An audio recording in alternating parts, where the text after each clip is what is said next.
wabarakatuh. Sahabat, kali ini kita berada di ruangan Pak Camat Parung Panjang. Jadi eta minimarket itu dalam rangka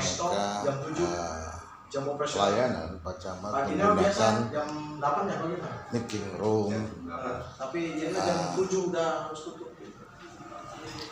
Dia bersama stakeholder yang ada di Parung Panjang, Pak Camat tetap menjaga protokol kesehatan diutamakan. Ini ruangan Pak Camat kelihatan lagi sibuk banget, ya kan. Saja sahabat Putra Bogor YouTube, kali ini kita bersama Bapak Icang Hairudin MM, seorang camat yang ada di wilayah Parung Panjang, Kabupaten Bogor, Provinsi Jawa Barat, Indonesia. Kita akan cari tahu apa aja sih yang dikerjakan di masa pandemi COVID-19 maupun tugas-tugasnya. Kalau saya lihat sih tadi banyak yang keluar, baik muspika dari tim kepolisian, Korami, bahu-membahu mencegah penyebaran COVID, di samping tugas-tugas pokok sebagai aparatur pemerintah, sebagai kepala wilayah yang ada di Kecamatan Parung Panjang, Bogor. Mudah-mudahan Ibu Adik juga nih, Bu Bupati, berikan penilaian reward terhadap camat-camat yang kinerjanya baik. Nah, ini Pak Camat ini udah baik, Bu Bupati. Jadi dia udah melakukan banyak hal, diantaranya untuk jangan banyak interaksi, dia gunakan meeting room dengan anak buah, dengan jajaran. Ini sudah suatu kemajuan yang luar biasa, patut diapresiasi buat camat-camat yang lain juga yang ada di Kabupaten Bogor. Assalamualaikum Pak Camat. Kita dengan Pak Camat, ya kan, di YouTube Putra Bogor. Kali ini Pak Camat sedang bekerja. Iya, gimana ya? Bu Ayu itu bukan Pak. Iya. Ya. Ini saya tahu orang dia. Ya, ini apa namanya? Sudah. Maka parayasan gimana itu? Ini parayasan. Ya kieu bisa ya. Lahan peruntukan kantor kecamatan ada sarana di Perum 2 luas 4.400 meter titik gitu. Dan di Perum Parayasa itu Parayasa. Luas 1 hektar. Kantor kecamatan dimungkinkan pindah ke Perum 2 dan Parayasa itu. Peruntukan pembangunan dimungkinkan pindah ke Perum 2 atau Parayasa, lain Parayasa. Ada informasi hangat nih. Kecamatan Parung Panjang akan pindah sobat. Terus kemarin Iya, tak kan ya. bisa laki langsung dia. Ini mau saya. Ini strip sawakan tadi ini di luhur kan situ. Terus dia upaya-upaya strip di luhur kan tadi dia ya. Jadi dia pendidikan. Berarti pendidikan ayat 2. Terkendalinya jaringan PPJ di desa orang tua untuk terkendalinya jaringan PPJ titik.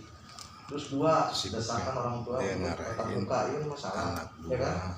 Untuk kami jadi memperbaiki apa-apa yang kurang. Tadi boleh dia gitu tak, maksudnya jawaban gitu boleh dia, jadi tetap berderet, tak pasti ditanya 1 gitu, ya terkendalinya jaringan PPJ. Ini muncik saya.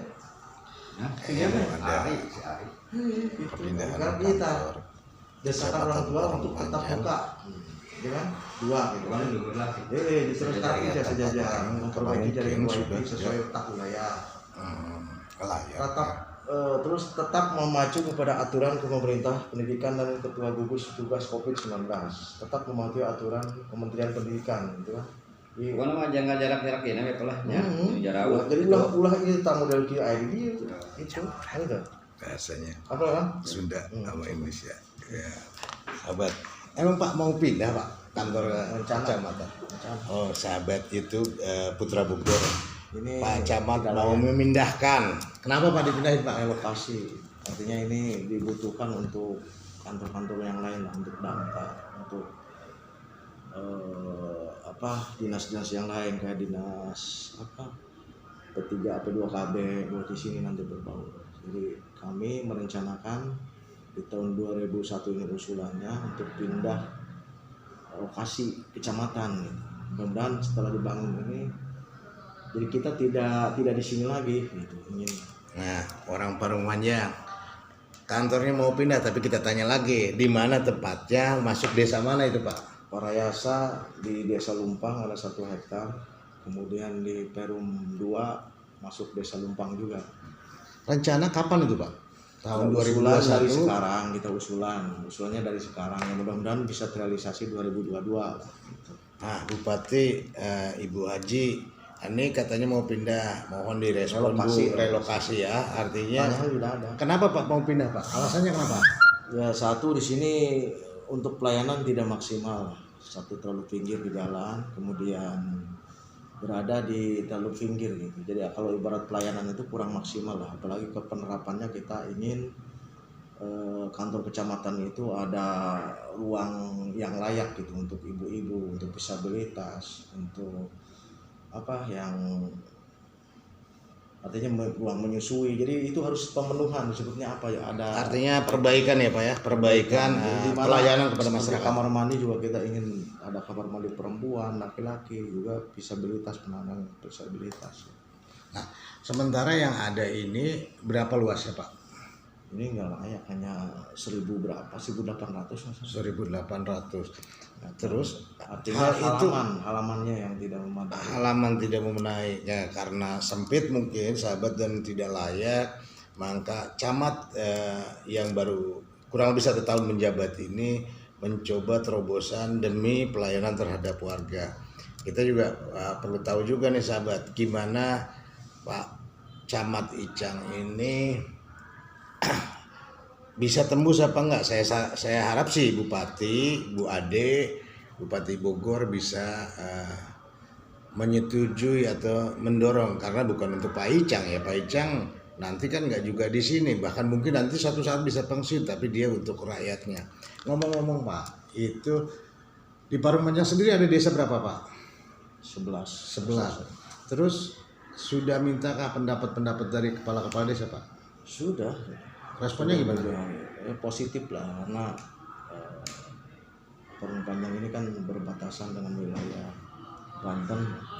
Itu ada Tangerang Selatan, Kabupaten, dan kesananya itu ada apa? Artinya Provinsi Jawa Barat? Iya, Ya. Jawa Barat, Banten di sini. Jadi memang saya banyak program di sini, terutama untuk panca sehat saja, karsa sehat kita sudah minta. Nah, alhamdulillah kemarin sudah direspon dan ada survei kemarin untuk rumah sakit Husada PMI. Itu juga di Perum, lahannya 8.000 meter itu udah disiapkan. Oh, udah. Kemudian gedung stadion mini di Cibunar, ditambah ada juga program provinsi itu alun-alun, ini rencananya ini alun-alun. Tinggal penentuan lokasi aja oleh bupati nanti yang kira-kira presentatif yang untuk lokasi alun-alun itu di mana. Tapi saya meninjau lapangan Parung Panjang ini lebih bagus gitu, sudah berkoordinasi dengan kepala desa. Ketika selamat datang Jawa Barat, Kabupaten Bogor, Kota Parung Panjang. Nah, ini ada alun-alun Parung Panjang.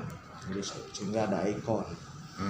Terus dukungan para tokoh sendiri gimana Pak? Ya, tokoh alhamdulillah lah, ada pro kontra memang, tapi rata-rata setelah saya jelaskan mereka cukup respon gitu, bahwa Parung Panjang ini jangankan hanya fasilitas seperti itu, malah kita arahkan untuk rencana detil tata ruang kota Parung Panjang. Saya ingin ketika Parung Panjang jadi kota dari 2021 sampai 2040 itu terkoneksi gitu, tidak macet, tidak lagi banjir, tidak kumuh, segala fasilitas tidak kurang air. Nah, itu sudah kita rancang dari mulai sekarang. Makanya saya berharap Ibu Bupati, Pak Gubernur, kemudian juga pusat untuk memperhatikan Parung Panjang dari mulai sekarang gitu. Oke. Perhatiannya harus. Untuk 2021 sendiri ini kan selain mungkin anggaran untuk Covid ya Pak ya. Ini usulan apa aja sih Pak dari Kecamatan Parung Panjang ini yang paling dibutuhkan untuk di Kabupaten Bogor sendiri? Ya, memang usulan kita sekarang memang mengarah semua ke COVID ya, karena mungkin tadi arahan Ibu Bupati juga dalam rapat PSBB tadi bahwa kita harus sebisa mungkin anggaran yang ada itu diarahkan untuk penanganan COVID, dan kita juga harus berhati-hati ketika anggaran yang memang sedikit, karena memang realisasi Kabupaten Bogor itu tahun ini tuh paling tinggi, hampir 97%. Intinya sekarang setelah dibagi-bagi anggaran itu untuk dimaksimalkan sebagai untuk penanganan COVID. Terlepas nanti seperti anggaran tadi rumah sakit itu kan beda, tidak masuk DPA kecamatan. Skala prioritas untuk 2021 apa aja Pak? Skala prioritas. Ya 2021 itu rumah sakit PMI, bisa ada PMI. Wah, hebat Parung Panjang. Rencana Pak Camat baru dorong rumah sakit ada di Parung Panjang. Nah, jadi Camat Parung Panjang ini rupanya punya terobosan yang beda dari tahun-tahun atau mungkin dari jabatan yang sebelumnya. Cuma saya harap Bupati tuh bisa dukung dah, karena ini buat kepentingan rakyat. Terus gimana Pak, sektor lain, UMKM dan semuanya gimana di saat pandemi ini Parung Panjang sendiri? Ya sektor UMKM memang menjadi prioritas juga, di mana kemarin kita udah ada pertemuan dengan masing-masing UMKM. Tetap dalam pengembangannya mengetengahkan protokol kesehatan, dan 2020 kemarin bulan Desember itu ada anggaran bantuan untuk mereka, yaitu anggaran hand sanitizer, masker dan lain-lain itu diperuntukkan untuk UMKM.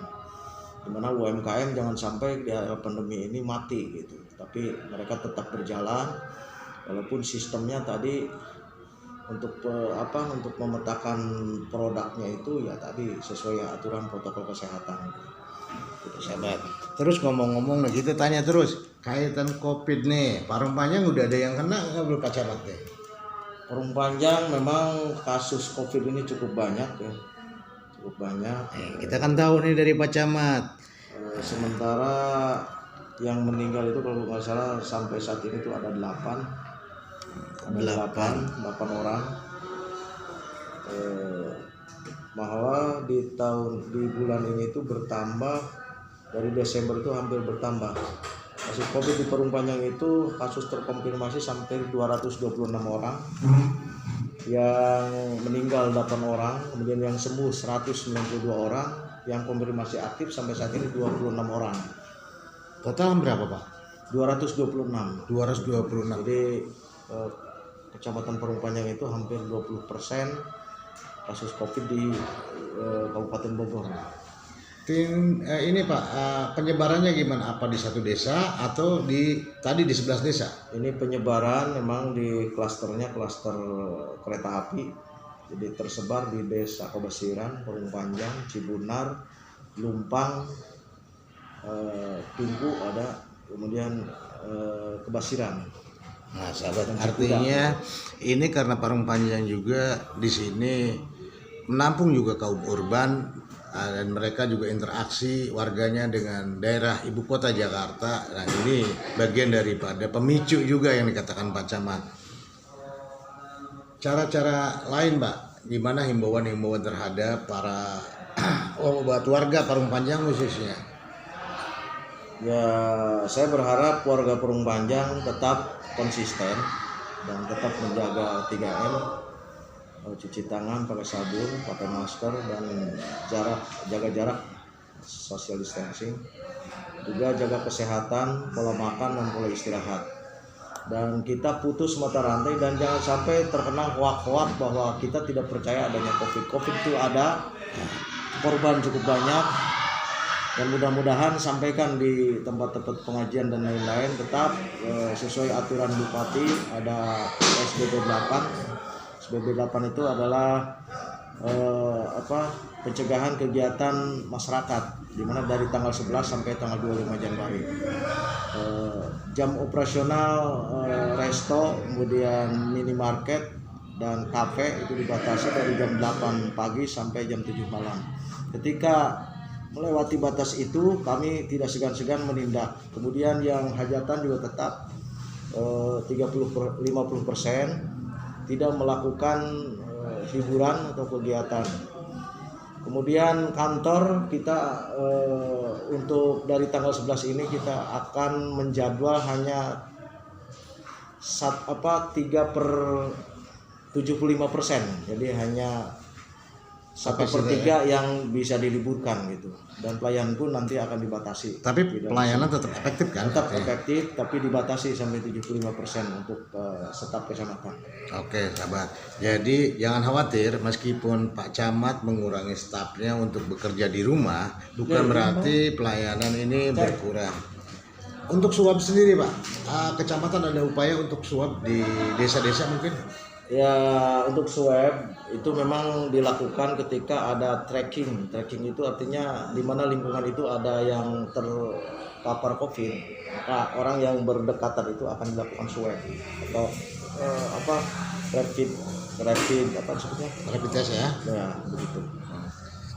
Terus gini Pak, ini berkaitan dengan jalan yang saya lihat ini jalan provinsi apa jalan kabupaten ini Pak? Provinsi. Ini kan kelihatannya sudah kurang bagus itu Pak. Apa nggak diusulkan lagi ke provinsi Pak? Jalan provinsi itu bukan kurang bagus, justru tetap walaupun dibangun dengan anggaran yang mahal karena jalan tersebut dipakai jalan tambang tetap akan rusak. Itu sebenarnya belum lama, 2018 itu. Solusinya gimana Pak? Mungkin Pak Camat punya solusi. Gimana solusinya? Makanya saya mendorong ada dukungan untuk RDTR, rencana detail tata ruang. Solusi ke depan tetap harus ada solusi jangka jangka pendek gimana Pak? Jangka pendeknya yaitu adanya Perbu Bupati nomor 43 tentang pembatasan operasional 10.5. Kami mendorong untuk bisa terrealisasinya rest area di Kampung Caringin 20 hektar sehingga kendaraan-kendaraan yang akan melewati Parung Panjang di jam operasional yang kena dampak Perbu Bupati itu bisa berhenti dulu di rest area Growong yaitu seluas 20 hektar. Hanya mungkin terkendala hari ini kerjasama dengan perhutani yang belum clear. Ini sebenarnya site plan dan lain-lainnya sudah dibuat. Di rest area itu justru akan bekerja sama dengan baik dengan Dinas Pariwisata PUPR, di mana Dinas Pariwisata menerapkan di sana akan disisipkan contohnya ada tempat makan minumnya, kemudian UMKM diterapkan, kamar mandi dan lain-lain supaya sebelum menunggu jam operasional di sana fasilitasnya lengkap. Gitu. Artinya untuk jangka panjang gitu ya? Jangka pendek itu. Jangka panjangnya tetap kita Parung Panjang kalau mau bagus supaya kota tidak macet tetap harus ada jalan tambang. Solusinya jalan tambang harus ada. Gitu. Apa termasuk tonase juga kemungkinan? Ya tonase kan dari sekarang sebenarnya kalau mau diterapkan memang bisa, cuma dari saat ini dari pihak kementerian dari BPTJ juga belum bisa kayak bagaimana tonase ini dipikirkan seperti berapa sumbu. Nah ini sampai sekarang masih rancu gitu. Terus bagaimana Pak? Ya, Parung Panjang ini kan perbatasan langsung dengan Kabupaten Tangerang. Upaya apa Pak dengan pemerintah Kabupaten Tangerang? Ya intinya tetap bekerja sama karena seperti adanya Perbu Bupati nomor 43 tentang pembatasan operasional juga ini berdampak ke Kabupaten Bogor. Yaitu adanya parkir-parkir liar yang dilakukan oleh masyarakat dan ada beberapa truk yang belum waktunya jam operasional masuk di sebelum jam 10 itu udah ada di pinggir jalan sehingga menyebabkan kemacetan. Tetap kita berkoordinasi dengan Kabupaten Tangerang agar berkolaborasi bagaimana menangani kemacetan yang ada di dua kabupaten ini atau di dua provinsi. Nah itu sahabat penjelasan panjang lebar dari Pak Camat berkaitan dengan infrastruktur jalan, penanganan COVID dan rencana yang ingin didorong dan ini baru kali pertama di Kabupaten Bogor Barat ini mendorong adanya rumah sakit itu Pak ya, terus juga perbaikan jalan. Saya rasa ini Ibu Bupati Bogor, Ibu Ade ini sangat bagus terobosan camat ini. Dan ini bukan untuk kepentingan beliau Bu, saya rasa untuk kepentingan warga. Ini perlu dukungan yang pasif, artinya tidak cuma dilihat aja tapi coba diinvestigasi oleh tim dari kabupaten apa benar ini Pak Camat ini melakukan itu serius apa enggak. Kalau itu serius, berikan dukungan Bu Bupati. Itu harapan saya ke depan. Berkaitan dengan tadi Pak ya, kalau untuk UKM sudah, jalan sudah, infrastruktur sudah. Sampai sekarang kira-kira persentase diakomodir oleh pemerintah Kabupaten Bogor yang mana Pak?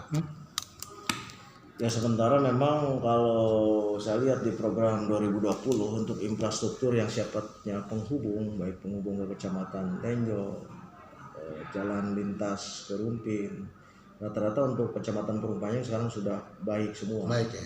Artinya untuk arah ke Cigudeg, hanya mungkin yang poros jalan itu yang rusak itu jalan provinsi.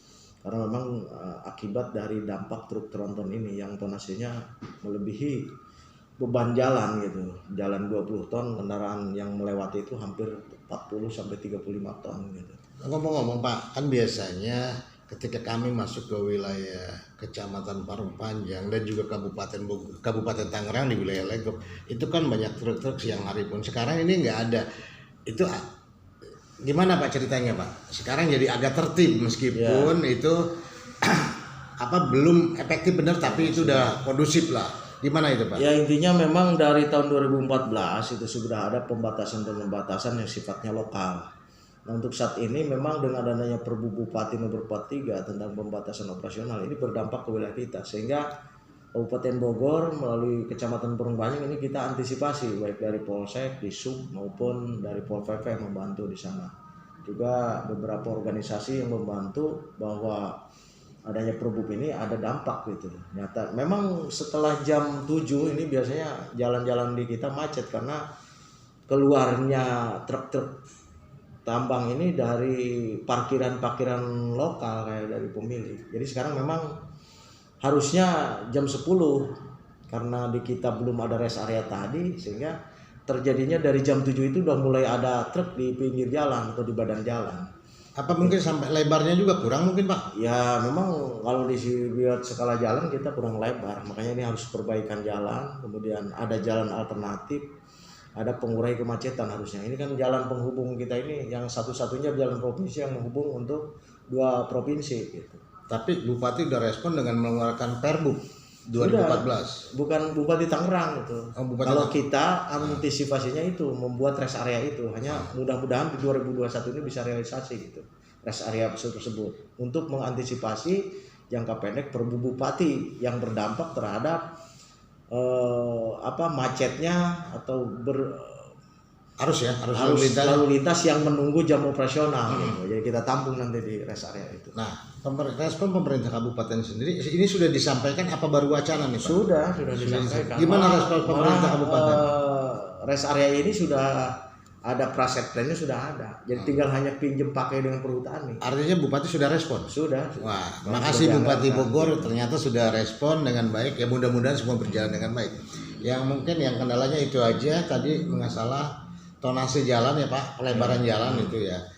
Ya itu ditargetkan mudah-mudahan rampung. Sahabat dukung terus channel Putra Bogor, mudah-mudahan ini bawa manfaat semuanya. Wabillahi taufiq wal hidayah. Wassalamualaikum warahmatullahi wabarakatuh.